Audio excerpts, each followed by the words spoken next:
அனைவருக்கும் வணக்கம். இது டிஎன்டி. இன்னைக்கு நம்ம என்ன செய்ய போறோம்னா இன்ஸ்டன்ட் சேமியா பாயாசம் எப்படி செய்யறதுன்னு பார்க்கலாம். அதுவும் வீட்டில் வித்தியாசமா இந்த பாக்கெட்டை வச்சு எப்படி நம்ம செய்யலாம் அப்படிங்கிறத பார்க்கலாம். வாங்க வீடியோக்குள்ள போகலாம்.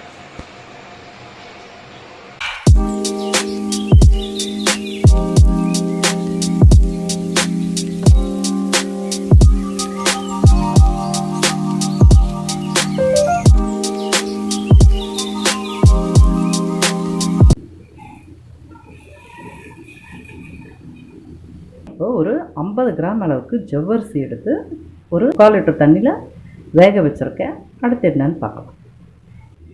ஜவ்வரிசி பார்த்திங்கன்னா நல்லா வெந்துருச்சு.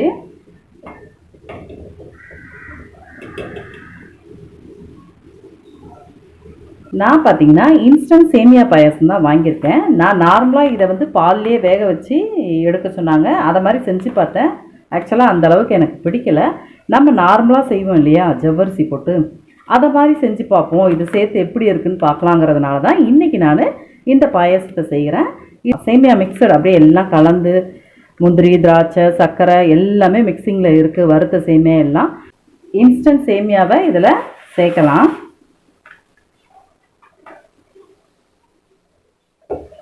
சேர்த்துட்டு நல்லா மிக்ஸ் பண்ணி விடுவோம்.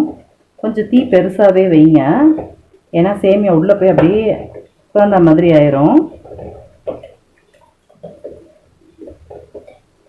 ஆக்சுவலாக இதை பால்லேயே தான் வேக வைக்க சொல்லுவாங்க. நம்ம இன்னைக்கு வித்தியாசமாக இதை செஞ்சு பார்ப்போம், இப்படி செஞ்சால் எப்படி இருக்கும் அப்படிங்கிறதுனால நான் அதை ட்ரை பண்ணி பார்க்குறேன்.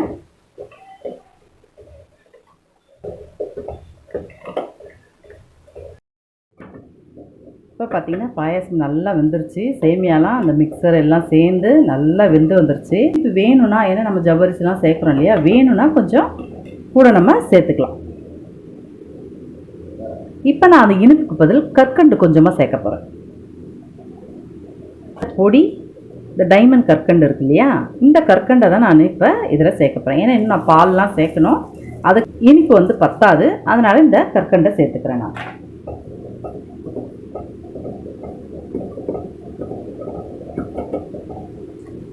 நான் இப்போ சேர்த்தது ஒரு 25 கிராம் அளவுக்கு இருக்கும்.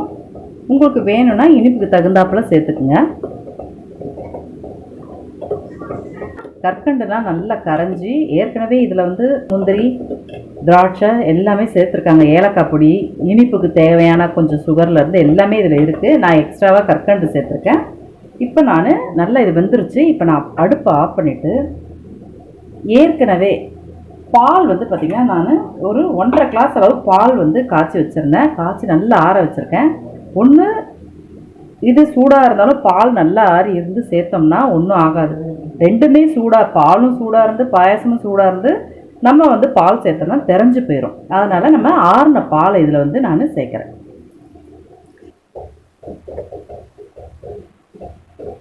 தண்ணியே ஊற்றாமல் ஒரு 1.5 கிளாஸ் அளவுக்கு நான் பால் காய்ச்சி வச்சுருந்தேன். அந்த கெட்டி பாலை இதில் சேர்த்துக்கிறேன். சேர்த்துட்டு நான் கொஞ்சமாக நெய்யில் வந்து முந்திரியை வறுத்து வச்சுருக்கேன். அந்த முந்திரியை நெய்யோடு சேர்த்து இதில் சேர்த்துக்கிறேன். அதே மாதிரி நான் எக்ஸ்ட்ராவாக ஒன்று சேர்க்க போகிறேன். என்னன்னா, நான் தேங்காய் வந்து பார்த்திங்கன்னா துருவி கொஞ்சமாக வச்சுருக்கேன். இந்த தேங்காவை இதில் நான் சேர்த்துக்கிறேன். இந்த தேங்காய் சேர்த்து சாப்பிடும்போது பாயசம் பார்த்திங்கன்னா ரொம்ப டேஸ்ட்டாக இருக்கும். ஊர் சைடில் தான் இது ரொம்ப ஃபேமஸ்ஸு. தேங்காய் போட்டு பாயசம் சாப்பிட்றது ரொம்ப ருசியாகவும் இருக்கும். அது நறுச்சுன்னு சாப்பிடும்போது அந்த ஜவ்வரிசி, சேமியா, முந்திரியோடு சாப்பிடும்போது இன்னும் டேஸ்ட் அதிகமாக இருக்கும். பார்த்திங்கன்னா இப்போ சூடான அந்த இன்ஸ்டன்ட் பேக்கெட்டில் இருக்க பாயாசத்தை இப்படியும் செய்யலாம் அப்படிங்கிற மாதிரி இன்றைக்கி நான் செஞ்சுருக்கேன். வாங்க ஒரு பாத்திரத்துக்கு மாற்றிக்கலாம். அவ்வளவுதான், நம்ம பாயாசத்தை செஞ்சு முடிச்சிட்டோம். எப்படி இருக்குதுன்னு டேஸ்ட் பார்க்கலாம்.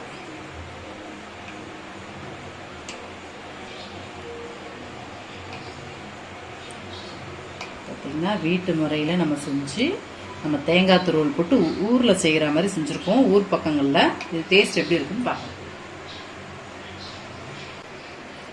ரொம்ப டேஸ்ட்டாகவே வந்திருக்கு.